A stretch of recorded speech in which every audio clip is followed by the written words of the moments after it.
Então, se de repente perder alguma coisa, vai estar gravado, tá? Então, pessoal, eu dividi o assunto em 4 partes, tá? Nós iremos trabalhar em 2 partes hoje. Quinta-feira, a gente trabalha nas 2 partes finais. Deixa eu pôr aqui na tela para vocês. Então, o nosso assunto, dentro de ciência da natureza e suas tecnologias, eu fiz um sumário aqui, dividindo isso em 4 partes e uma parte final com uma sequência de exercícios que eu coloquei lá para quem quiser resolver depois, tá? Então, nós vamos trabalhar com gráficos e infográficos nessa primeira parte. Depois, as 3 leis de Newton, circuitos elétricos, aparelhos de medidas, e eu coloquei uma lista de exercícios propostos, que eu vou até mostrar para vocês aqui, está no final do slide. Está aqui, ó. Então, tem uma sequência, pessoal. Vou deixar pequeno assim, para eu poder acompanhar também. Então, observem, ó, tem uma sequência de vários exercícios, todos exercícios do Enem, com as respostas comentadas, tá? Para todos os exercícios.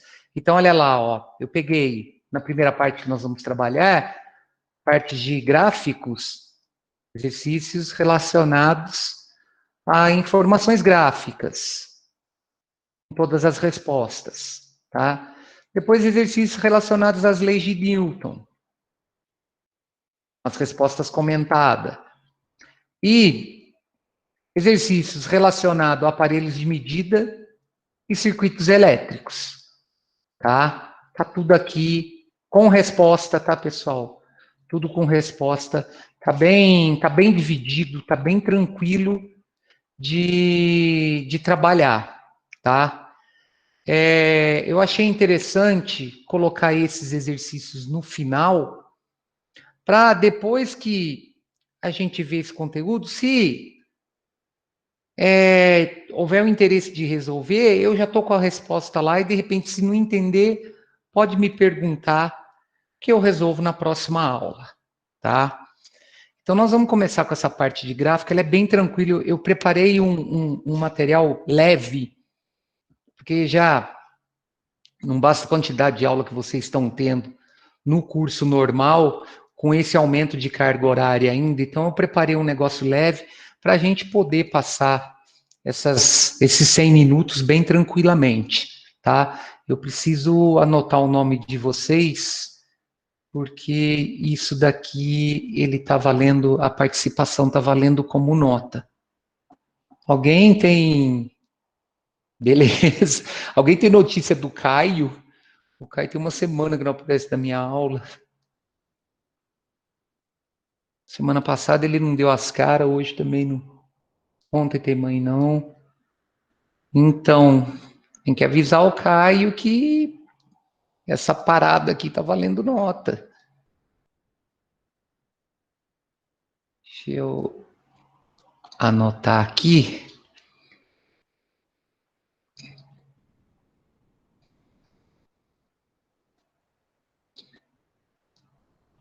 Beleza. Joia. Olha o Caio aí. Beleza. Então vamos lá, pessoal. Deixa eu voltar no comecinho aqui. Já vou pegar nessa página aqui. Eu não fiquei também muito amarrado à teoria, tá? A parte teórica, ela é bem leve, ela é bem pequena. Eu fiquei mais voltado na resolução de exercícios. Então, a primeira parte nossa são os gráficos e os infográficos. Quais são os cuidados que a gente tem que ter na interpretação de gráficos? Primeiro, observar as grandezas relacionadas nos eixos dos gráficos ou nas colunas de uma tabela. Atente para as unidades utilizadas nos valores das grandezas relacionadas. Então, por exemplo, nesse gráfico que eu tenho aqui, que nós vamos trabalhar daqui a pouco, As grandezas relacionadas são velocidade e tempo. No caso, a velocidade, ela está em metros por segundo, então ela está dentro do Sistema Internacional de Unidade. E o tempo em segundo. Então eu já tenho essas duas informações relacionadas aos eixos desse meu diagrama. O que eu desenho no diagrama é o gráfico, tá? Então, nesse caso, eu tenho um diagrama de velocidade em função do tempo. Geralmente, quando a velocidade está em função do tempo, a velocidade no eixo vertical, o tempo no eixo horizontal, porque o tempo representa a minha variável independente e a velocidade vai representar a minha variável dependente. No diagrama de velocidade em função do tempo, a área descrita no gráfico é determinada por um intervalo de tempo qualquer, ela é sempre numericamente igual à distância percorrida pelo corpo. A inclinação da reta determina a aceleração do corpo. Outra coisa que a gente tem que tomar cuidado na hora de interpretar gráfico. Identifique as tendências de comportamento do gráfico e valores máximos e mínimos. O que seria isso? Se nesse meu gráfico eu tenho valores que estão aumentando, de que maneira que esses valores estão aumentando? Qual o valor máximo que essa grandeza possui no gráfico? Qual é o valor mínimo que essa grandeza vai possuir no intervalo qualquer?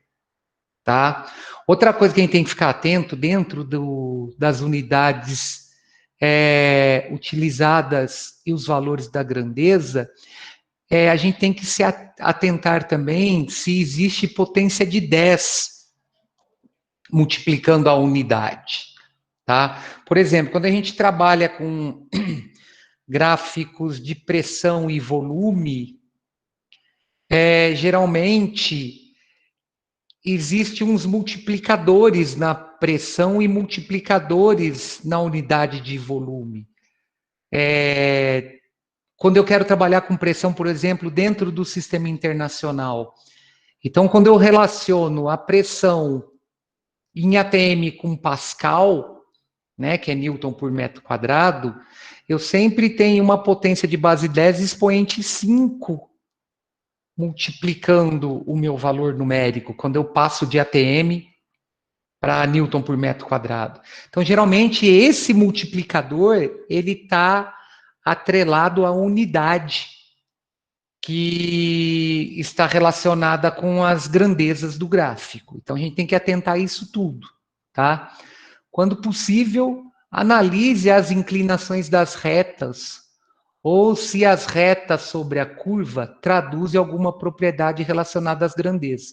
Então, por exemplo, se de repente eu quisesse calcular a distância percorrida por esse corpo no intervalo de 0 a 2 segundos, eu vou trabalhar com essa área sobre a curva. Então, se eu associo a área sobre essa curva, eu vou estar determinando o deslocamento do corpo. Tá?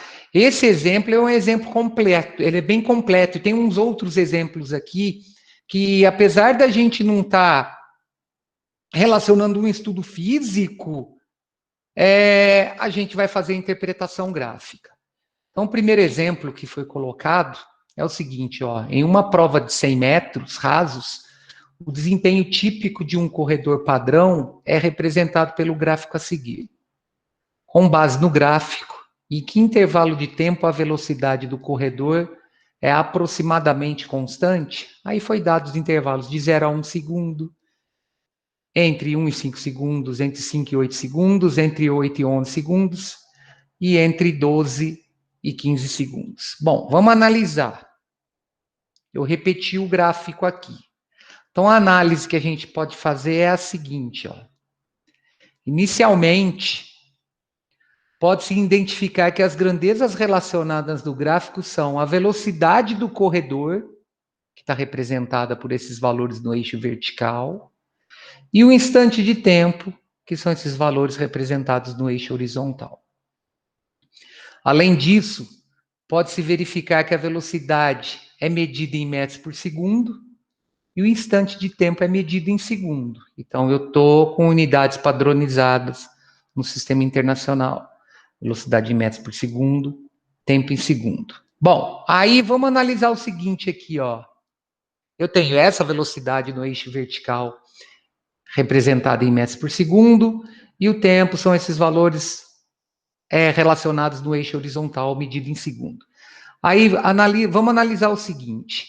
Em seguida, a análise da curva do gráfico permite concluir aproximadamente que de 0 a 5 segundos, a velocidade do corredor aumenta de valor, ou seja, ele tem um movimento acelerado.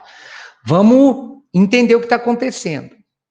Ele é um movimento acelerado, mas ele não é um movimento com aceleração constante em todo esse intervalo, de 0 até aqui, ó, 5 segundos. Observe que ele tem uma aceleração maior no começo, no primeiro segundo, ele tem uma baita aceleração, porém, depois do primeiro segundo, ele continua acelerando, mas não na maneira que ele acelerou no início. Mas não importa, o movimento dele é acelerado até 5 segundos praticamente, certo? Por quê? Porque a velocidade dele está aumentando no decorrer do tempo. Ela não está aumentando de maneira uniforme, certo? Aumentar de maneira uniforme seria esse corredor manter uma aceleração constante. Vamos supor, ele mantém uma aceleração de 5 metros por segundo ao quadrado o tempo todo. Isso significa que a velocidade dele vai aumentar 5 metros por segundo a cada segundo. Não é isso que está acontecendo, mas a velocidade está aumentando. Então, nesse intervalo de 0 a 5 segundos, ele tem um movimento acelerado. Aí, de 5 a 8 segundos, a velocidade dele mantém-se praticamente constante. Porque numa corrida de 100 metros, ela pode ser dividida em 3 etapas. Tem a primeira parte do percurso, que é a parte de aceleração, a segunda parte do percurso, que é a parte onde o corredor mantém a velocidade constante, e a terceira parte do percurso, que é a parte onde ele desacelera. É assim, para um corredor não profissional, né, para o corredor comum, essas 3 etapas, elas acontecem. A primeira etapa de aceleração nos 35 metros iniciais, depois ele mantém uma velocidade de nos 30 metros constante, e depois nos 35 metros finais ele desacelera. Isso para um corredor padrão, tá? A gente não pode fazer a comparação com um corredor profissional. O gráfico, a curva é diferente, tá? Então, de 5 a 8 segundos, ele vai manter essa velocidade praticamente constante. Por que eu posso afirmar isso? Porque essa parte do meu gráfico, ela é paralela ao eixo dos tempos. E nos 7 segundos finais, né, de 8 a 15 segundos, ele tem sua velocidade diminuída. Então, nesse caso, é um movimento retardado. Observe que esse é o gráfico de um corredor padrão mesmo. Ele percorre essa corrida de 100 metros em 15 segundos. Um corredor profissional, o Usain Bolt, por exemplo, o recorde olímpico dele é em torno de 9,54. Então, quer dizer, está bem acima aqui. Aí, se eu quiser, por exemplo, calcular a velocidade média desse corredor, basta eu dividir a corrida, a distância percorrida por ele, que é a prova de 100 metros, pelo tempo que ele demorou para executar essa corrida. O tempo está aqui no gráfico. Então, eu consigo determinar a velocidade média desse corredor. Eu divido 100 metros da prova pelo tempo de 15 segundos, eu vou ter a velocidade média desse corredor. Velocidade média, tá? A velocidade média, ela pode não corresponder à velocidade que ele se encontra em determinado trecho do percurso. Essa velocidade média, ela representa um valor de velocidade que seria o ideal para ele percorrer a prova toda. E isso partindo da posição do tempo 0 até o tempo 15, com essa mesma velocidade. Tá? Então, aqui é feito, aqui eu tenho ele partindo do repouso, acelerando, atingindo uma velocidade máxima de 11 metros por segundo. Ele mantém essa velocidade máxima de 11 metros por segundo em 3 segundos, depois ele desacelera. Observem que ele termina a prova aqui, ó, com uma velocidade em torno de 5 metros por segundo, porque ele não termina e para, ele continua, né? Esse gráfico aqui, ele está representando o trajeto de 100 metros da prova, partindo do repouso na largada, chegando com uma velocidade de 5 metros por segundo no final da prova. Viu quanta coisa tem nesse gráfico?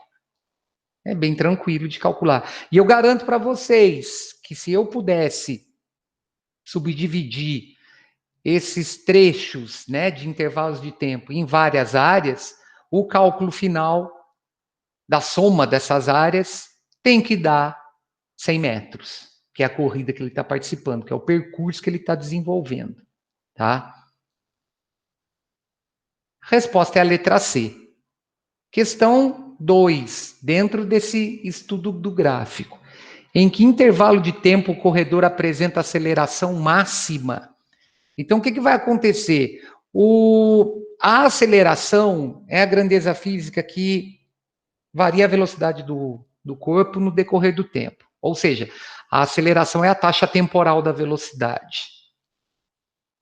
Num gráfico, visualizando o gráfico, quando que eu vou saber que o corpo tem máxima aceleração? Quando ele tiver maior inclinação de reta em relação ao eixo horizontal. Então, quanto maior for o ângulo formado entre a reta e o eixo horizontal, maior vai ser a aceleração do corpo. Porque é fácil de analisar isso, né? Se a aceleração ela é responsável por variar a velocidade num intervalo de tempo qualquer, essa aceleração é a razão entre a velocidade e o tempo. Então, ó, vamos pegar nesse trecho aqui do gráfico aqui, ó. Vamos aproximar essa curva aqui que representa o aumento da velocidade do corredor. Vamos aproximar essa curva de uma reta. Então, eu aproximando essa curva de uma reta, eu tenho um triângulo retângulo formado aqui. Onde esse ângulo alfa aqui é o ângulo formado entre a minha reta e o eixo horizontal. Observe que se eu calcular a tangente desse ângulo, a tangente desse ângulo é a razão entre o cateto oposto e o cateto adjacente. Quem que é o cateto oposto? A variação da velocidade. Quem que é o cateto adjacente? A variação do tempo. Então, quanto maior a tangente desse ângulo, maior é a aceleração adquirida pelo corpo, porque essa aceleração é numericamente igual a essa tangente. Então, observem aqui, ó. A aceleração indica a variação da velocidade em determinado intervalo de tempo, tá? Então, observem, ó. Quanto maior o ângulo de inclinação em relação ao eixo dos tempos, faltou um S ali, maior a aceleração imposta pelo corredor.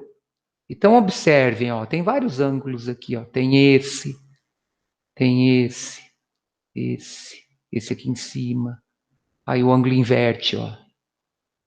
Então, o que acontece? Se eu dividir em intervalos de 1 segundo, observe que o ângulo formado entre o intervalo de 0 a 1 segundo é bem maior que o ângulo formado entre o intervalo de 1 a 2 segundos, que é maior que o ângulo formado em intervalo de 2 a 3 segundos, que é maior também que o intervalo pelo ângulo formado entre o intervalo de 3 a 4 segundos.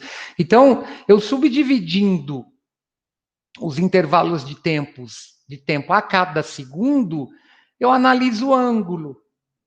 O maior ângulo vai determinar a aceleração máxima do meu corpo. Certo?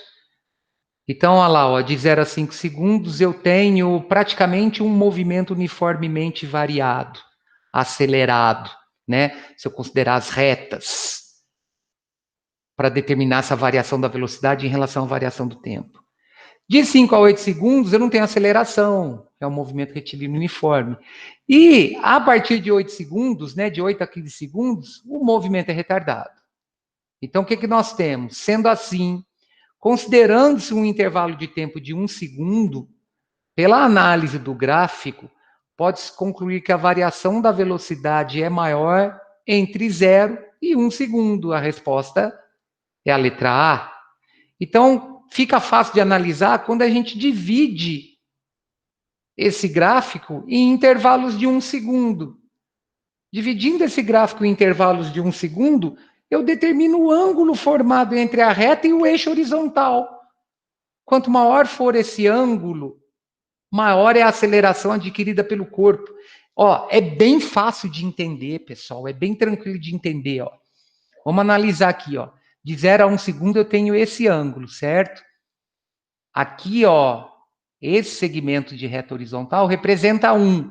E esse segmento de reta vertical, ele está representando, ele está encontrando o eixo horizontal no 6, fazendo a projeção no eixo vertical. Então, tem um par ordenado aqui que é 1 para o x, 6 para o y. O que é a aceleração?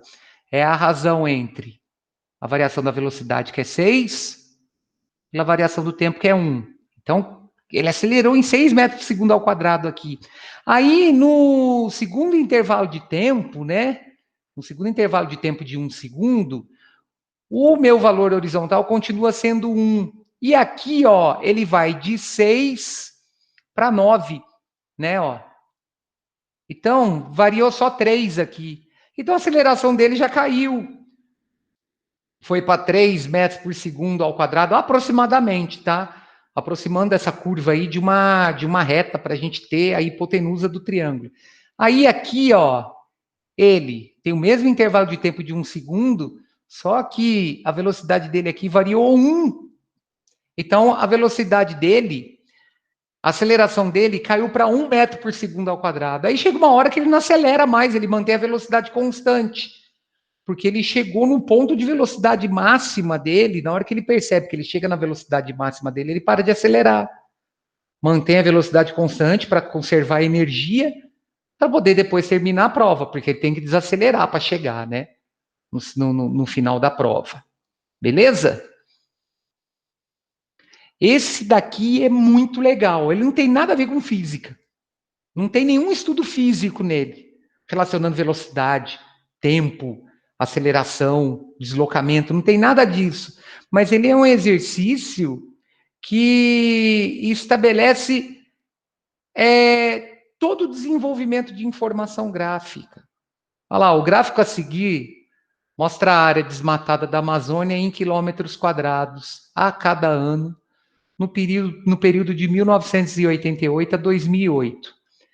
As informações do gráfico indicam que eu analisei todas as respostas fazendo observações no gráfico, tá? Ficou bem legal a maneira da gente interpretar esse gráfico. Então, letra A. O maior desmatamento ocorreu em 2004. Vamos ver? Vamos traçar uma reta representando o ano de 2004 no eixo horizontal e fazendo essa reta encontrar o eixo vertical. Opa, pulei aqui, não era para fazer isso, é aqui, ó. Olha lá, 2004. Observe que eu tenho um valor máximo acima deste ponto, que é 1995. Então a letra A está errada. O maior desmatamento ocorreu em 1995. Então é só projetar o ponto no eixo vertical para a gente fazer a comparação da área em quilômetro quadrado que foi desmatada. O ponto máximo representa essa maior área desmatada. Aí a área desmatada foi menor em 97 que em 2007. Vamos projetar. 97, está aqui, ó. 2007, está abaixo. Então a letra B está errada. A área desmatada em 97 foi maior em 2007. A área desmatada a cada ano manteve-se constante entre 98 e 2001. Não, né, pessoal? Porque olha só, dá para a gente perceber visualmente aqui que de 98 para 99 diminuiu a área desmatada, depois houve um aumento e depois aumentou um pouco também. Houve um ligeiro aumento em relação ao aumento anterior. Então ela não manteve constante. Olha lá, ó, 98 está aqui, 2001 está aqui. Ela teve uma redução, depois voltou a aumentar. Correto? Aí, na letra D, a área desmatada por ano foi maior entre 94 e 95 que entre 97 e 98. Cara, no visual a gente resolveria essa questão. Olha lá, ó, vamos determinar a área entre 94 e 95. É esse trapézio aqui, ó, que representa essa área entre 94 e 95. E qual que é a área que eu tenho representada entre 97 e 98? Essa daqui. Vamos analisar uma coisa. Para os dois trapézios, o intervalo de tempo no eixo horizontal é o mesmo. É de 1 ano. Então, esse segmento aqui de 94 a 95 tem o mesmo tamanho de 97 a 98. É a variação do tempo. O que acontece? O trapézio representado pelo desmatamento entre 94 e 95 possui maior área que o trapézio representado entre 97 e 98, apesar deles terem praticamente a mesma base menor aqui, ó, próxima à base maior aqui do trapézio de 94 a 95 é muito maior que de 97 a 98, tá? Aí só para fechar, porque depois eu faço uma análise. O total de área desmatada em 92, 93, 94 é maior que 60 mil. Aí eu tenho que fazer a soma, né? A gente faz uma projeção para saber se esse resultado vai dar maior que 90 mil. Não dá, né, gente? Por que não dá? Olha só, 92 está entre 10 mil e 20 mil. 93 também está entre 10 mil e 20 mil. E 94 manteve-se praticamente constante. Então, eu estou somando 3 valores cujo resultado de cada um é menor que 20 mil. Então, não tem como dar 60 mil. Certo? Para dar mais que 60 mil, esses 3 valores tinham que estar entre 20 e 30. Concorda comigo? Porque, ó, vamos considerar aqui, ó, 92, 12 mil, 93, 15 mil, 94 também 15 mil. Dá 42 mil. Por mais próximo que eu esteja de 20 mil, mas sendo menor que 20 mil, a soma não dá 60 mil. Então a resposta é a letra D, tá? Por que é a letra D? Ó? A análise do gráfico permite identificar que a área desmatada na Amazônia varia ao longo do tempo, sendo que o maior aumento na área desmatada ocorreu no período entre 94 e 95, atingindo o maior valor em 95. Comparando o comportamento da curva entre os anos citados e entre 97 e 98, pode-se concluir que entre 94 e 95, a área desmatada é maior. Então, a resposta é a letra D. Olha, ó, questão do Enem, questão de interpretação gráfica, super tranquila de ser resolvida. Questão que você bate o olho para resolver, se resolve em 1 minuto, tá? Mas é aquela coisa, eu tenho que fazer análise, né? Eu tenho que analisar. Legal é o seguinte, lê o texto, analisa o gráfico e interpreta todas as opções. Você vai sair com a resposta tranquilamente. Bom, aí o que eu fiz?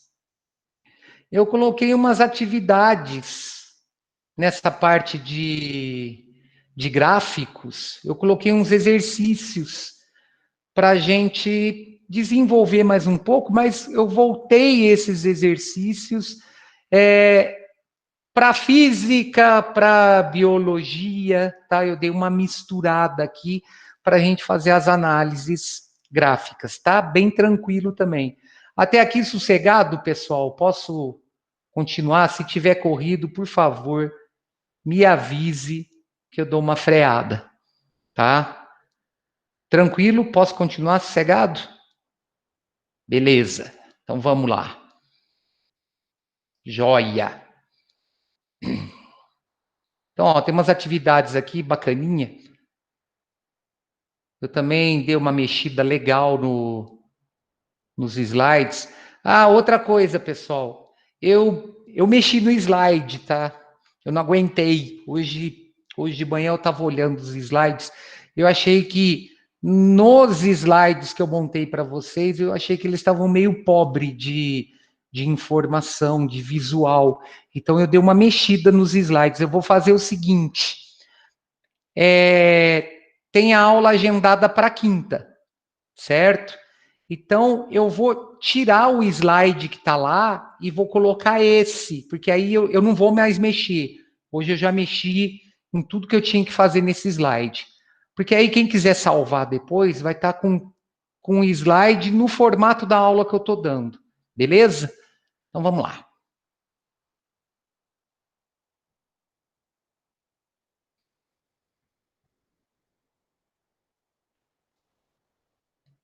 Então, ó, primeiro exercício que eu preparei de gráfico.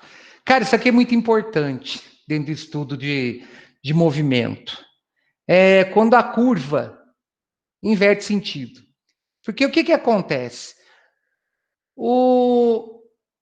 Qualquer gráfico relacionado ao estudo de movimento, o gráfico não determina a trajetória. Tá? O gráfico determina o tipo de movimento. Então, o que foi dado aqui? O gráfico do espaço S em função do tempo t de uma partícula está registrado a seguir. Com relação ao movimento da partícula, é correto afirmar que. Então, ó, o que eu tenho aqui?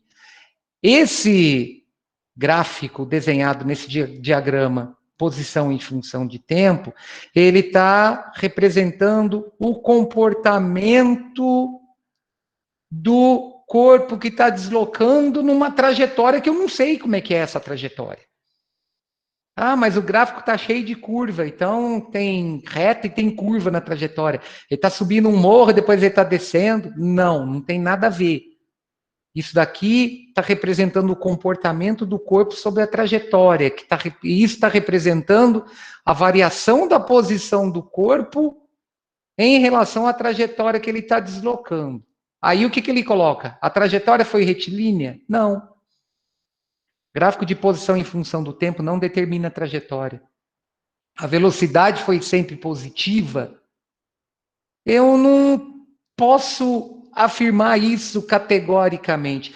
A única coisa que eu posso afirmar, olhando esse gráfico do jeito que está aqui agora, que esse corpo ele está na parte positiva da trajetória.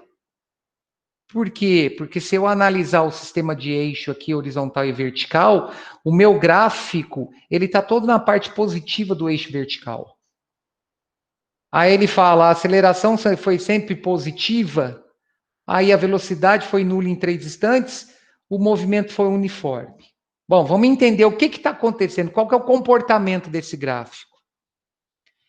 Ele, em certos intervalos de tempo, tem uma variação crescente da posição na trajetória, e em outros intervalos de tempo ele tem uma variação crescente da posição do corpo na trajetória. Então, o que está acontecendo aqui? A análise que a gente faz é que ele vai no sentido da trajetória, para e volta em determinados pontos dessa trajetória. Por que eu sei que ele volta? Porque ele inverte o sentido do movimento. E para um corpo, numa trajetória qualquer, inverter o sentido de seu movimento, ele tem que parar. Então, ele está, por exemplo, ele está aqui na trajetória. Ele está indo, na hora que ele volta, ele para e percorre o sentido contrário da trajetória. Então, observe. A leitura do gráfico, porque é um gráfico de posição em função do tempo, tá? A leitura do gráfico permite concluir que o espaço do corpo inicialmente aumenta, aqui, ó, ele aumenta. Em seguida, o espaço diminui, nesse segundo trecho aqui, ó, o espaço diminui, indicando que ocorreu inversão no sentido do movimento. E, consequentemente, a velocidade foi nula em determinado instante. Então, para que ele tenha a inversão do sentido do movimento, ele tem que parar, certo? Por exemplo, um lançamento vertical para cima. Se eu jogo um objeto para cima, na hora que esse objeto atinge o ponto de altura máxima, ele inverte o sentido do movimento nessa trajetória vertical. Ele volta, porque ele para, certo? Na sequência, o espaço novamente aumenta, aqui, ó, ele passa a aumentar novamente, indicando que a velocidade se anula, e diminui, indicando que a velocidade se anula em mais 2 instantes. Portanto, a velocidade do corpo foi nula em 3 instantes. Aonde que essa velocidade foi nula? No ponto de inversão no espaço percorrido pelo corpo na trajetória. Inverteu a curva, isso significa que ele inverteu o sentido do movimento nessa trajetória. Ou seja, a inversão no sentido do movimento da trajetória, ela está relacionada ao corpo ter velocidade nula. Então, esse gráfico indica que a velocidade foi nula em 3 instantes. Eu posso afirmar que a aceleração foi sempre positiva? Eu não posso afirmar isso, porque o que vai acontecer aqui? Ele teve um aumento na velocidade. A partir do momento que ele teve um aumento da velocidade ou manteve a velocidade constante, ele fez uma inversão no sentido do movimento e voltou na trajetória. Então, a única coisa que eu posso afirmar categoricamente é que, como ele volta na trajetória, ele tem que parar. Ele tem que zerar a velocidade. Eu não posso afirmar que ele aumentou sua velocidade, então ele acelerou positivamente. Depois ele diminuiu, parou e voltou. Pode estar acontecendo que nesse instante de tempo relacionado a esse deslocamento aqui, aumentando a posição em função do tempo na trajetória, ele esteja com velocidade constante. Vocês estão me entendendo? Eu posso aumentar minha posição na minha trajetória mantendo minha velocidade constante. Aí o que ele fez? Ele resolveu voltar. Para ele voltar, ele tem que parar. Então, a inversão no sentido do movimento representado pela curva, né? Os vértices nessas minhas curvas, nessas minhas representações de parábolas, vão me indicar a inversão do movimento. Mas eu não tenho como determinar que tipo de trajetória que é essa. Se o movimento for uniforme ou não, cara, o gráfico não me traz nada de informação disso. A única informação que ele me traz é relacionada à inversão no sentido do movimento, porque ele associa a posição em função do tempo. Olha lá, ó, daqui até esse ponto, a posição aumentou. Desse ponto até aqui, a posição diminuiu, depois voltou a aumentar de novo. Então, isso indica a inversão do movimento associada à velocidade nula. Beleza? O 2. Durante a duração do efeito de alguns fármacos está relacionada à sua meia-vida. Tempo necessário para que a quantidade original do fármaco no organismo se reduza à metade. A cada intervalo de tempo correspondente a uma meia-vida, a quantidade de fármaco existente no organismo no final do intervalo é igual a 50% da quantidade no início desse intervalo. Então, ó, o gráfico acima representa de forma genérica o que acontece com a quantidade de fármaco no organismo humano ao longo do tempo. Então, tá lá, passa o tempo aqui, né, o número de meias-vidas está relacionado ao tempo de atuação desse medicamento. Então, ó, a cada intervalo de uma meia-vida, o efeito desse fármaco ele se reduz sempre na metade. Então, ó, na primeira meia-vida dele, reduziu em 50%. Depois, em metade desses 50 foi para 25 e assim vai, né? Vai diminuindo, vai caindo sempre a metade do valor anterior. Então, por isso que quando a gente toma um medicamento que o médico fala, você tem que tomar esse remédio de 8 em 8 horas, você tem que respeitar esse prazo, para ele poder ter o efeito dele relacionado às suas meias-vidas, né? Não adianta nada, você toma um antibiótico, que você tem que tomar um antibiótico de 8 em 8 horas, aí você esquece, 12 horas depois você vai tomar. Você já perdeu o efeito do remédio, você vai ter que começar o processo todo de novo, né? No caso aqui, ele diz o seguinte: a meia-vida do antibiótico amoxicilina é de 1 hora. Então, cada metade do valor que ele perde corresponde a 1 hora. Assim, se uma dose desse antibiótico for injetada às 12 horas em um paciente, o percentual dessa dose que restará em seu organismo às 13 horas e 30 minutos será de aproximadamente quanto? Pô, é fácil pra caramba. É só a gente relacionar. Cada meia-vida desse antibiótico corresponde a 1 hora. Isso quer dizer que do meio-dia até 1h30, eu tenho um intervalo de tempo de 1 hora e meia. Ou seja, eu tenho 1,5 vidas desse antibiótico, certo? Aí é só associar, ó, no eixo horizontal, o números de meia-vida é 1,5, tá aqui, ó. Eu subo, encontro o eixo vertical, que projetando esse ponto nesse eixo vertical, eu vou encontrar um valor de 35%. Tá bem correto, né? Se a cada 1 hora ele reduz a meia-vida dele, então em 1 hora ele cai para 50%, em 2 horas ele cairia para 25%.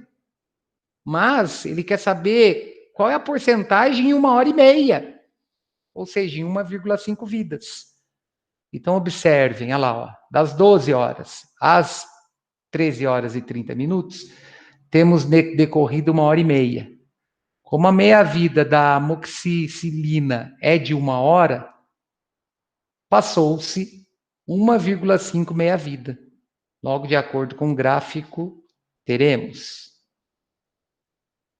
Olha lá, 1,5 aqui, projeta na curva, encontra no eixo vertical em 35%. Tranquilo, gente? Alguma dúvida em relação a esse exercício? Questão do Enem. Aí, ó, questão do Enem, bem fácil de interpretar, tá? Bem tranquila de estabelecer a relação, tá? Deixa eu voltar aqui.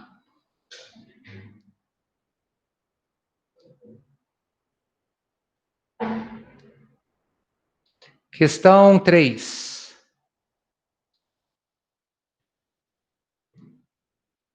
Já vai abrir tudo de novo. Essa também é muito boa. O processo de interpretação de imagens capturadas por sensores instalados a bordo de satélites que imageiam determinadas faixas ou banda do espectro de radiação eletromagnética, que é o REM, baseia-se na interação dessa radiação com os objetos presentes sobre a superfície terrestre. Uma das formas de avaliar essa interpretação é por meio da quantidade de energia refletida pelos objetos. Então, o tanto de energia que ele reflete vai ser feita a análise através do comprimento de onda, para a gente saber que tipo de objeto eu tenho que está refletindo essa onda eletromagnética, né, esse espectro. Então, a relação entre a refletância de um dado objeto e o comprimento da onda da radiação eletromagnética é conhecida como curva de comportamento espectral, ou assinatura espectral do objeto, como mostrado na figura, para objetos comuns na superfície terrestre. Então, o que nós temos? Nós temos as curvas indicando a refletância da grama, do concreto, do solo arenoso, do asfalto, da água. Então, essa energia é absorvida, né, por esses objetos na Terra, e parte é radiada da superfície. Então, de acordo com as curvas de assinatura espectral apresentadas na figura, para que se obtenha a melhor discriminação dos alvos mostrados, convém selecionar a banda correspondente a que comprimento de ondas em micrômetros. É bem fácil, pessoal. Para eu ter a discriminação desses objetos, eu necessito que não haja interferência na porcentagem das ondas refletidas. Então, eu tenho que ter, para discriminar bem qual é o objeto analisado, eu tenho que ter uma separação da porcentagem das ondas que estão sendo refletidas. E isso ocorre aonde? No intervalo de 0,8 a 0,9 micrômetros. Observem que eu não tenho interferência de uma onda sobre outra. Essas ondas não se cruzam, né? Elas estão bem afastadas umas da outra. Eu não vou ter a mistura da radiação de uma onda para outra relacionada à porcentagem de refletância que eu estou tendo. Por exemplo, nesse intervalo de 0,4 a 0,5, eu tenho elas muito próximas umas das outras. Então, a análise pode confundir. A análise está sendo feita, não vai identificar, não vai discriminar. O que eu tenho nesse intervalo? É grama que está refletindo? É o solo arenoso? É o asfalto? Agora não, aqui nesse intervalo de 0,8 a 0,9, eu não tenho o encontro dessas porcentagens de refletâncias dos meus objetos. Então, observe, para obter-se a melhor distinção dos alvos, deve-se selecionar a banda de comprimento de onda em que as porcentagens de refletância não apresentem valores iguais para materiais diferentes e não mostrem valores muito próximos entre si. Por exemplo, aqui tem valores iguais, né, nesse ponto aqui, nesse ponto. Por quê? Porque as curvas estão se cruzando. Aqui eu também tenho valores iguais. Aqui eu tenho valores muito próximos. Nesse intervalo aqui eu também tenho valores muito próximos, né? Portanto, observando-se a curva de comportamento espectral apresentada, a banda mais apropriada é que possui comprimento de onda entre 0,8 e 0,9 micrômetros. Olha lá, eu não tenho essas porcentagens de refletância com valores iguais e nem muito próximos um dos outros. Então, a análise é feita com uma grande discriminação aí relacionada ao tipo de material. Então, a resposta é a letra E. Tranquilo? 4 também é muito bom. Fácil pra caramba, é só interpretar o gráfico e interpretar o texto. Mata na hora. O gráfico a seguir ilustra o resultado de um estudo sobre o aquecimento global. A curva mais escura e contínua representa o resultado de um cálculo em que se considerou a soma de 5 fatores que influenciaram a temperatura média global de 1900 a 1990, conforme mostrado na legenda do gráfico. Então, essa curva aqui, o calculado aqui, é o somatório disso tudo aqui, na influência disso tudo em relação a esse aquecimento. Tá? A contribuição efetiva de cada um dos 5 fatores isoladamente é mostrada na parte inferior desse calculado aqui, né? Desse gráfico aqui, Então, na legenda eu tenho o gráfico 1 associado aos gases estufa, o 2, que é esse aqui, Cadê a seta? Tá aqui. O 2 é essa curva aqui, associada à atividade solar, o 3 ao ozônio, o 4 atividades vulcânicas e o 5 aos aerosóis. Aí ele determina o que a gente faz. Os dados apresentados revelam que de 1960 a 1990 contribuíram de forma efetiva e positiva para o aumento da temperatura atmosférica. Quem que contribuiu de maneira efetiva e positiva? O positivo vão ser as curvas que estão acima do zero em relação ao eixo horizontal aqui, ó, em relação a essa minha origem. Então, é só analisar aqui quem que está acima do zero, quais dos fenômenos na minha legenda estão acima de zero. Quem que está acima de zero? O 1, que são os gases estufa. O 2, que são as atividades atividade solar, desculpa. E o 3, que é o ozônio. Acabou, está resolvido o problema. Então, observe. Olha lá, ó, de 1960 a 1990, eu tenho essas 3 curvas que contribuíram de forma efetiva e positiva para o aumento do aquecimento global. Então, aerosóis, atividade solar e atividade vulcânica? Não, está fora. Atividade vulcânica, ozônio e gases estufa? Não, nessa sequência aí, só o gás estufa, né?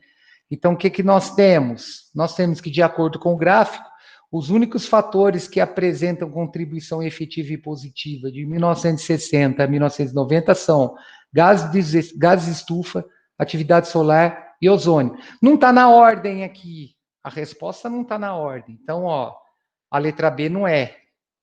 Não tem atividade vulcânica nessa forma efetiva e positiva. Letra C, aerosóis, não está, aerosol está aqui, ó, nessa parte de baixo aqui, certo? Então não contribuiu. E atividade vulcânica também não. Atividade solar, sim. Gases estufa, sim. Letra E, atividade solar, beleza, contribuiu, é o 2. Gases estufa, contribuiu, é o 1. E o ozônio também? Beleza. A letra I é a resposta. Aí não colocou na ordem, né? Mas é o que está acima da origem, é o que está acima do zero. Então é o que contribui. Tranquilo? Bom, então com isso a gente encerra essa primeira parte, que é a parte relacionada a gráficos. Lá atrás, lá nos exercícios propostos, tem um monte de gráfico lá, tá? Tem um monte de exercício com análise gráfica. Eu acho que vale a pena dar uma olhada nesses exercícios. As respostas comentadas estão no final, tá? Vamos para essa parte aqui de leis de Newton, que também é bem tranquilo. Eu fiz um resuminho aqui relacionando as 3 leis. Depois eu coloquei um exercício muito interessante aqui sobre aquele resgate dos mineradores, né? Daquele pessoal da mina de cobre no Chile.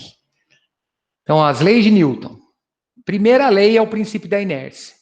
Então, considerando a Terra como referencial, a lei da inércia pode ser expressa da seguinte forma: se num dado instante um corpo está em repouso, ele tende a permanecer em repouso. Ou, se num dado instante ele se encontra em movimento, ele tende a permanecer em movimento retilíneo e uniforme, ou seja, ele tende a permanecer em movimento com velocidade constante.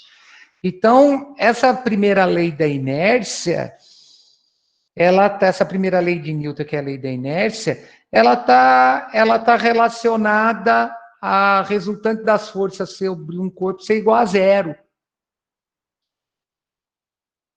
Resultante de força sobre um corpo ser igual a zero significa que Eu posso ter força atuando no corpo e o corpo estar em repouso, ou eu posso ter forças atuando no corpo e o corpo estar em movimento com velocidade constante. Desde que o somatório de todas as forças que estão atuando sobre esse corpo dê um resultado igual a zero, esse corpo se encontra em inércia. O melhor exemplo de inércia que a gente tem é o cinto de segurança num veículo. Porque a pessoa que está presa ao cinto de segurança num veículo, se de repente ocorrer uma colisão, essa pessoa que está no interior do veículo não tende a manter a velocidade que o veículo estava antes da colisão. Então, o cinto de segurança é um dispositivo que cessa a inércia, certo? Mas aí o lance é o seguinte: eu posso ter várias forças atuando num corpo. Se o somatório dessas várias forças que estão atuando no corpo não fazem o corpo entrar em movimento, esse corpo vai continuar em repouso. Ou se essas várias forças que estão atuando num corpo não fazem a velocidade do corpo variar, esse corpo também vai continuar no sistema inercial. Ele está em movimento, mas com velocidade constante. Então, para enunciar a lei de forma mais precisa, deve-se lembrar que forças que agem em um corpo tendem a alterar a sua velocidade. A resultante é a força que não existe, mas que se existisse e atuasse sozinha, causaria a mesma alteração de velocidade que todas as forças que agem no corpo. Então, não tem jeito de eu aplicar uma resultante num corpo.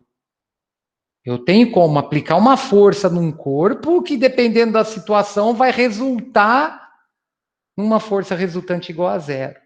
Vai determinar uma força resultante igual a zero. Por exemplo, eu posso chegar aqui e aplicar força nesse objeto aqui, nesse celular, e ele não sair do lugar. Isso significa o quê? Que a força que eu apliquei sobre o aparelho, ela não foi suficiente para vencer a força de atrito que esse aparelho possui com a superfície. Então, estou aplicando força e o corpo não anda, ele está num sistema inercial. A massa de um corpo, ela determina a inércia de um corpo. Quanto maior a massa de um corpo, maior é a condição de inércia desse corpo. Mais difícil colocar esse corpo em movimento, ou mais difícil é parar o movimento desse corpo. Certo? Então, nesse diagrama, o que nós temos? Quando a resultante das forças que agem sobre um corpo é igual a zero, as forças não causam alteração da velocidade desse corpo.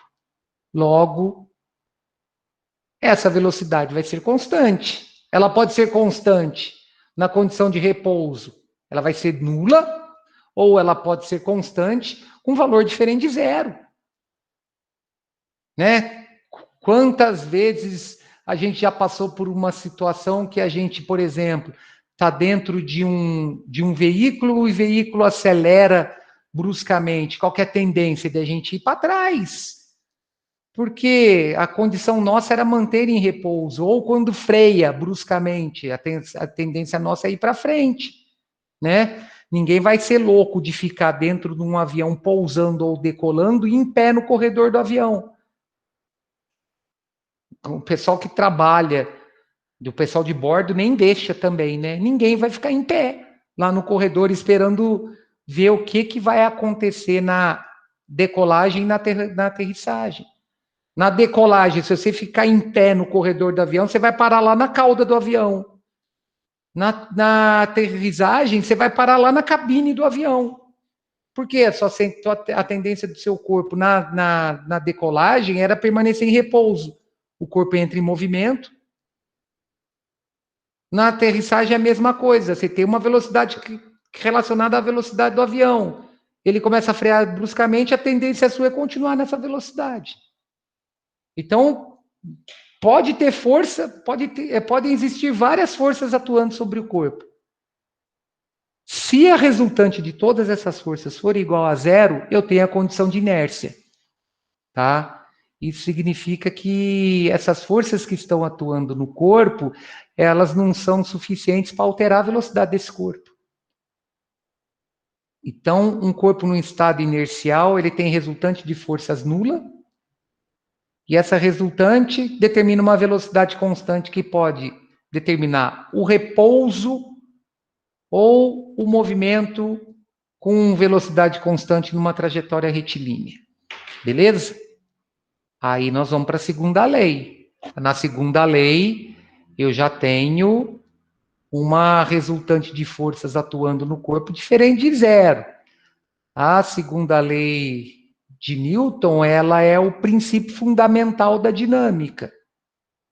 Ela estabelece que, caso a resultante das forças não seja nula, as forças causam alteração na velocidade do corpo. Essa alteração na velocidade do corpo faz com que essa velocidade varie e eu tenha uma aceleração diferente de zero. Porque a principal causa da força aplicada a um corpo é variar a sua aceleração. Essa variação de aceleração faz com que a velocidade do corpo varie também. Então, de acordo com a segunda lei de Newton, que é o princípio fundamental da dinâmica, a força resultante sobre um corpo, que é uma força diferente de zero, ela é sempre o produto da massa pela aceleração. A massa é a constante que relaciona a força aplicada num corpo causando a aceleração nesse corpo, tá? Então, por isso que a massa de um corpo é a característica da inércia de um corpo. Quanto maior for essa massa, mais difícil é tirar o corpo da condição de inércia. O corpo está em repouso, por exemplo. Eu tenho que aplicar forças elevadas para tirar esse corpo da condição de inércia. A partir do momento que eu tiro esse corpo da condição de repouso, por exemplo, a resultante das forças que estão agindo nesse corpo deixa de ser nula.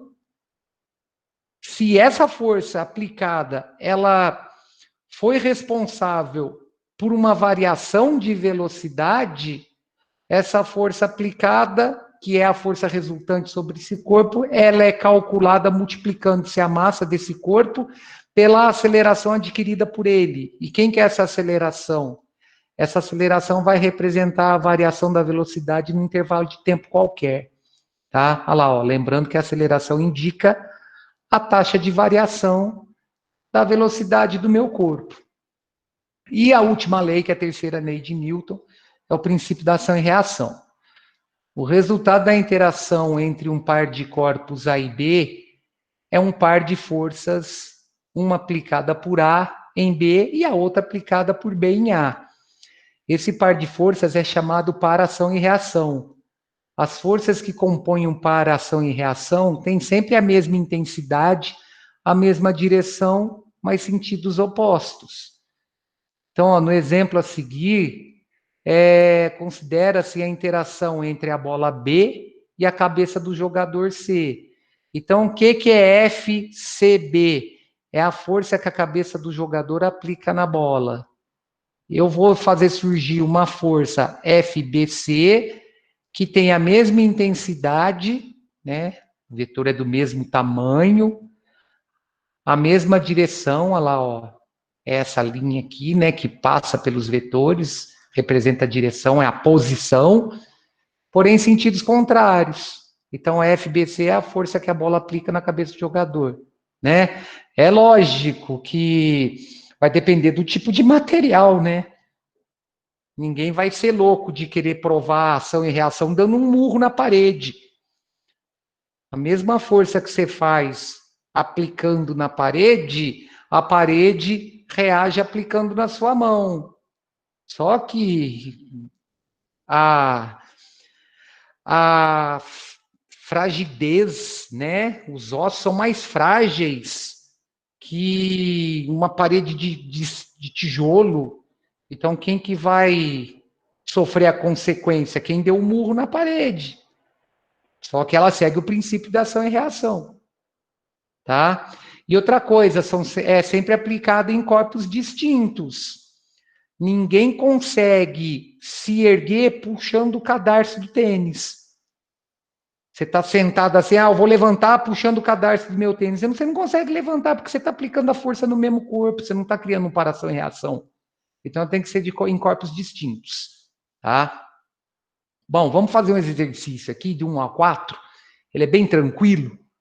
E ele diz o seguinte, fez 10 anos, né, que aconteceu isso.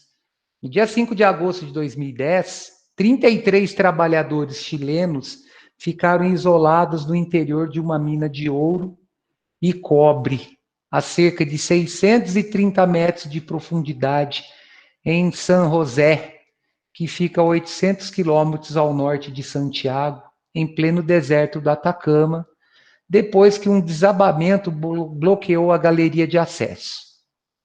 Olha o sofrimento. Após 17 dias de total isolamento, através de um duto de 17 centímetros de diâmetro, uma sonda conseguiu chegar ao local onde os mineiros estavam agrupados, estabelecendo a primeira comunicação com a equipe de resgate que se encontrava na superfície. Tá? Então aqui, ó, tem a imagem aqui, né? Profundidade de 630 metros aproximadamente, e aqui o local onde os mineiros estavam presos. A partir de então, alimentos, medicamentos e outros suprimentos foram enviados aos trabalhadores por meio desse canal de abertura. No dia 30 de agosto, quer dizer, 25 dias depois, começou a ser perfurado um novo duto de 60 centímetros de diâmetro, por onde uma cápsula de resgate traria os mineiros à superfície. Então, tem aqui a máquina perfuradora, né? Tem o buraco piloto, onde depois dessa broca que está associada ao buraco piloto, tinha uma broca alargadora que foi aumentando o diâmetro desse duto entre 60 e 70 centímetros. E na última figura, a gente tem o resgate dos mineiros nessa cápsula. Bom, o que vai acontecer? Ó? Cara, eles foram soterrados no dia 5 de agosto. No dia 13 de outubro, o resgate foi concluído com sucesso. A massa da cápsula de resgate é de 450 quilogramas e a massa de um dos mineiros é de 70 quilogramas. Considere o movimento de ascensão do conjunto cápsula mineiro, que durou 14 minutos, representado no diagrama sem escala, com velocidade em função do tempo, contendo algumas simplificações e arredondamento. Então, o que esse gráfico está representando para a gente? A variação da velocidade em função do tempo, onde a minha velocidade é dada em metros por segundo, o tempo é dado em minuto. A gente tem que atentar a isso, tá? Então, eu tenho 3 etapas aqui no movimento de subida dessa cápsula. No primeiro minuto, ela acelera, certo? Que é o trecho A. Então, ela está acelerando. Ela mantém durante 12 minutos a velocidade constante, que a gente vai calcular depois, é bem tranquilo de calcular. E no minuto final, ela desacelera até chegar no final do túnel.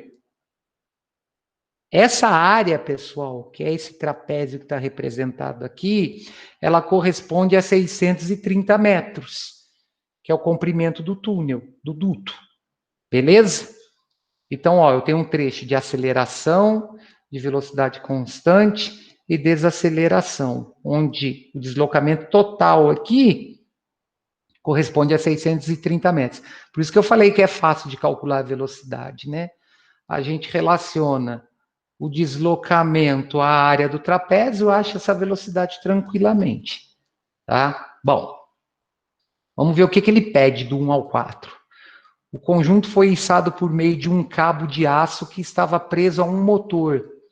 Desprezando-se eventuais contatos entre a cápsula e o duto, a alternativa que melhor representa as forças que agem no conjunto durante a subida é...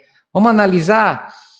Ele não está tendo contato com as paredes do duto, então não existe força de contato, não existe força de atrito entre a cápsula e a parede do duto. Então já posso descartar a letra A de cara. Eu não tenho esse atrito, não existe essa força de contato. Aí quais forças estão agindo na cápsula? O peso dela, certo?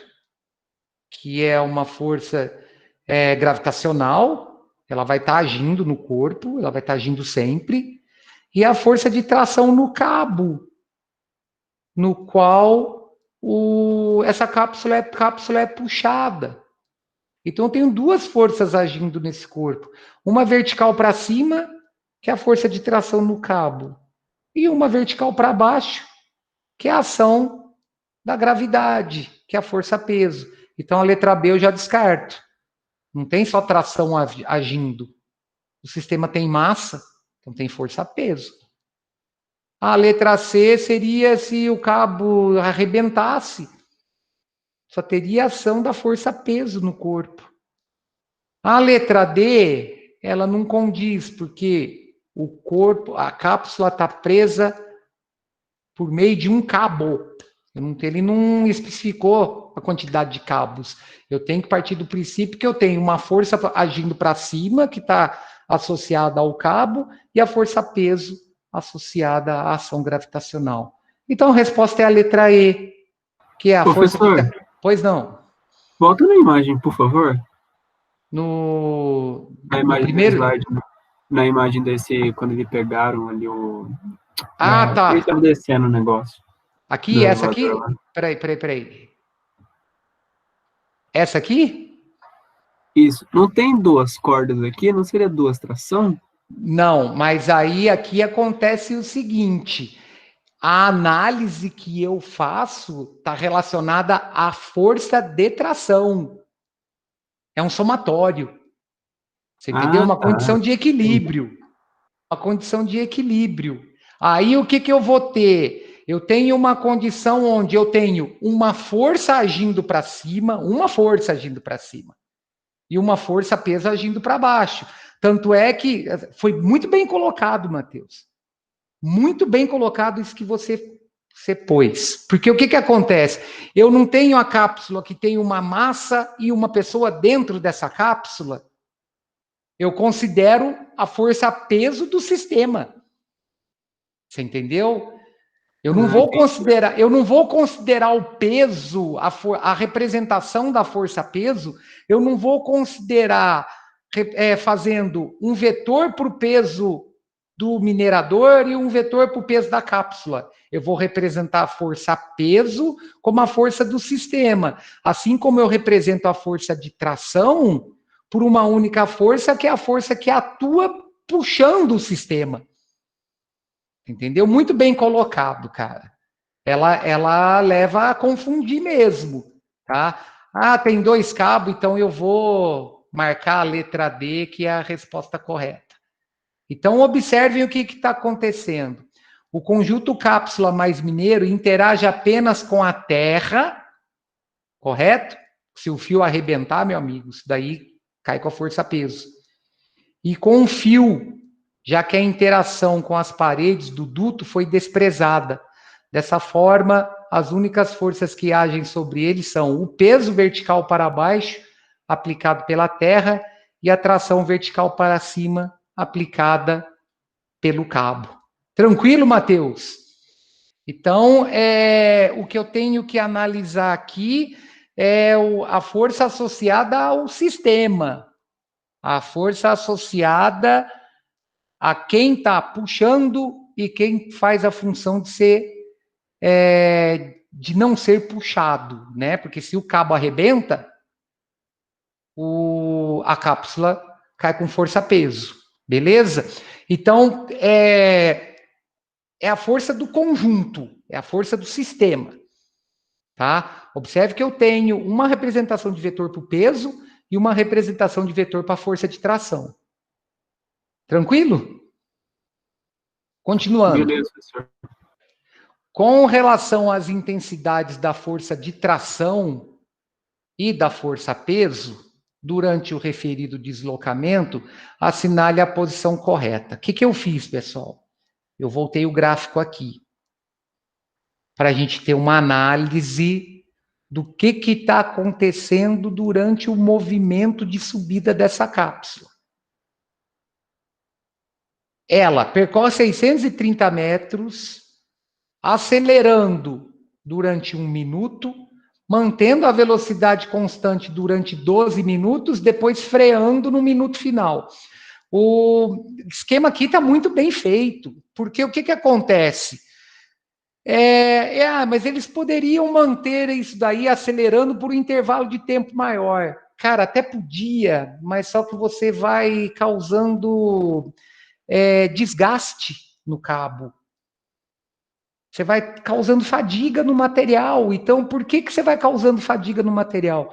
Porque enquanto você está acelerando essa cápsula para cima, a força de tração é maior que o peso. Ela está puxando essa força-peso. Aí, por que eles colocaram um intervalo de tempo de 12 minutos com velocidade constante? Para essa força de tração ser igual ao peso. Então, você não causar fadiga no cabo. Você não está forçando o cabo o tempo todo. Aí você está dando uma folga para esse cabo. Aí é lógico que ela tem que frear, senão ela passar reto, né? Então, qual que é a análise que foi feita aqui? Ó? Na letra A, durante o trecho do percurso representado por a intensidade da força-peso é igual à intensidade da tração. Não. Se a intensidade da força-peso é igual à intensidade da força de tração, isso significa que, como uma está atuando vertical para cima e a outra está atuando vertical para baixo, a resultante é nula. E quando eu tenho resultante nula? Numa condição de velocidade constante, nesse caso. Ele está subindo, ele sobe com velocidade constante. Então a letra A não é. Por quê? Porque no trecho A, o movimento é ascendente e acelerado. Logo, se o movimento é ascendente e acelerado, a tração é maior que o peso. Vamos entender, ó, a cápsula está aqui. Ela está subindo, acelerando. Então, ó, a lapiseira representando o vetor aceleração. Ela está subindo e acelerando. Como é que eu determino a força resultante aqui? É a tração, que está para cima, menos o peso que está para baixo. Então, essa força de tração, ela tem que ser maior que o peso. Senão ela não consegue fazer esse movimento ascendente acelerado. Letra B. Durante o trecho de percurso representado por B, esse trecho aqui, ó, a intensidade da força-peso é maior que a intensidade da tração. Não, elas são iguais. Por quê? Porque no trecho B ele mantém a velocidade constante. É movimento uniforme. Beleza? Letra C. Durante o trecho do percurso representado por C, a intensidade da força a peso é maior que a da força de tração. Aí, beleza. Em C ele começa a frear. Né? Em C é o trecho que ele está freando. Então, se ele está freando, ele está diminuindo a tensão no cabo. Diminuindo essa tensão no cabo, a força de tração torna-se menor que a força peso, ou o peso maior que a tração. Olha lá, ó. No trecho C, o movimento ele continua sendo um movimento de subida, porém ele é um movimento retardado, ele está freando, certo? É aquela sensação que a gente tem quando está dentro de um elevador, que o elevador está chegando no andar que a gente quer, na subida. Né? Você sai do térreo e vai para o 7º andar, por exemplo. Próximo à chegada no 7º andar, a gente tem a sensação de ficar mais leve. Se você coloca uma balança dentro do elevador, o elevador em repouso, ela vai indicar seu peso. Na hora que o elevador começa a subir acelerando, ela indica um peso maior. E na hora que ele começa a frear subindo, ela vai indicar um peso menor. Certo? Porque está tudo isso relacionado a normal. No caso aqui está relacionado ao cabo. Então, em C, o movimento é ascendente e retardado. Logo, a tração é menor que o peso. Certo? A resposta é a letra C. Nesse caso, a tração é maior que o peso é maior que a tração. Vamos só justificar B e a E. Durante o trecho do percurso representado por a intensidade da força-peso é maior que a força de tração. Não, é menor, né? O peso é menor que a tração. E durante o trecho do percurso representado por C, a intensidade da força-peso é igual à força de tração. Não. O único trecho onde a tração é igual ao peso é no trecho que ele tem velocidade constante, que é o trecho B. Beleza? Terceiro exercício.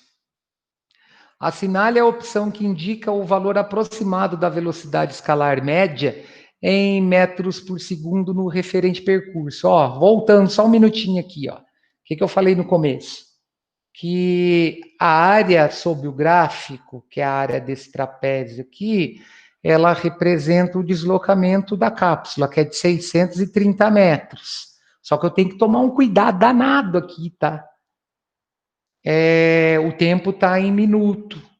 Então, na hora de calcular essa velocidade média em metros por segundo, eu tenho que passar esses 14 minutos para segundo, eu tenho que multiplicar por 60, tá? Então, como é que fica essa velocidade média? Ela é a razão entre o deslocamento e o tempo.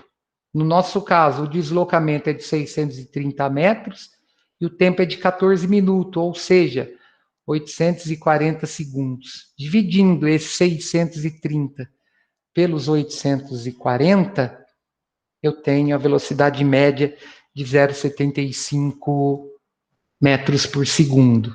Isso não significa que ele manteve essa velocidade o tempo todo. Ele acelerou, chegou numa velocidade máxima, representada por V, manteve a velocidade constante durante 12 minutos, depois ele desacelerou no minuto final. É isso que nós vamos calcular agora, o valor dessa velocidade V para a gente poder calcular a potência fornecida. Então, ó, a potência é definida como a razão entre a quantidade de energia transferida ou transformada e o intervalo de tempo que durou essa transformação ou transferência. Então, a potência, ela vai medir a eficiência que um corpo consegue transferir ou transformar energia. No caso de uma força de intensidade F sendo aplicada a um corpo que num dado instante tem velocidade de módulo V, é possível demonstrar que a potência instantânea desenvolvida pela força pode ser determinada pela equação. A potência vai ser a força multiplicada pela velocidade, tá? Nesse caso, essa velocidade constante que nós vamos determinar naquele trecho B. No Sistema Internacional de Unidades, que é o SI, a unidade de força é o Newton, a unidade de velocidade é representada por metro por segundo, e a unidade de potência é o Watt. Com relação às questões anteriores, assinale a opção que indica a intensidade aproximada da potência útil desenvolvida pelo motor durante o trecho B do percurso. A DOT G igual a 10 metros por segundo ao quadrado. Bom, então eu tenho que calcular essa potência. Para eu calcular essa potência, no trecho B, que é aquele trecho de velocidade constante, ó, no trecho B, o que eu tenho? Com a informação do exercício 2, no trecho B, a velocidade V mantém-se constante por 12 minutos, ou seja, nesse trecho, a força de tração aplicada pelo cabo é igual à força peso. Correto? Então, qual que é a força que age durante esse intervalo de tempo? É a força de tração, que é o peso.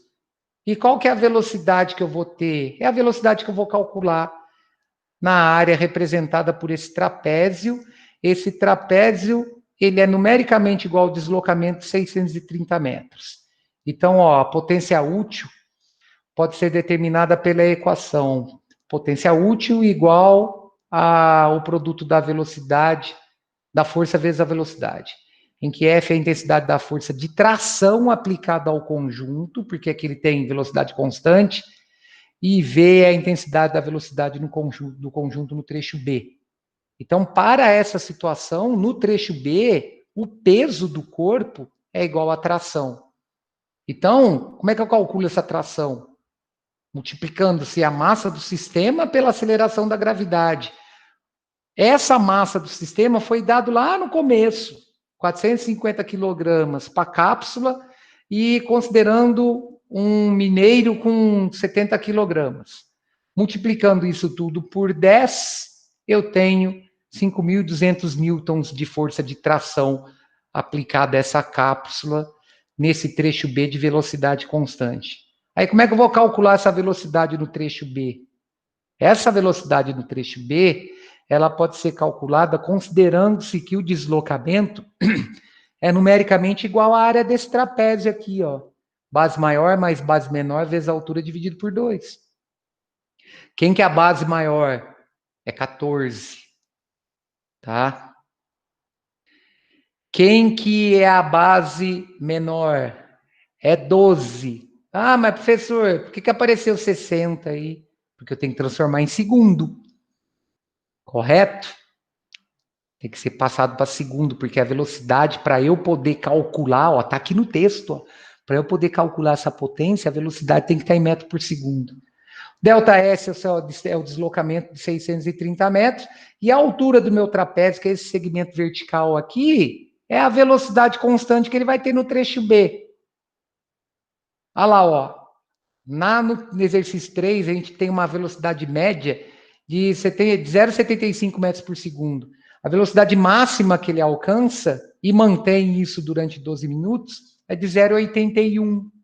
Aí basta eu multiplicar a força de tração de 5.200 por esse 0,81, que eu vou ter 4.212 watts, que dá, passando para a unidade de múltiplo de watt, que é o quilowatt, 4,2 quilowatts. Ou seja, o que significa esse quilo aqui? Que eu dividi esse resultado por 1.000, tá? Só que eu tenho que manter a grandeza, né? Então, se eu dividir o resultado por 1.000, eu tenho que usar o fator multiplicativo de 10 a terceira, que é o quilo.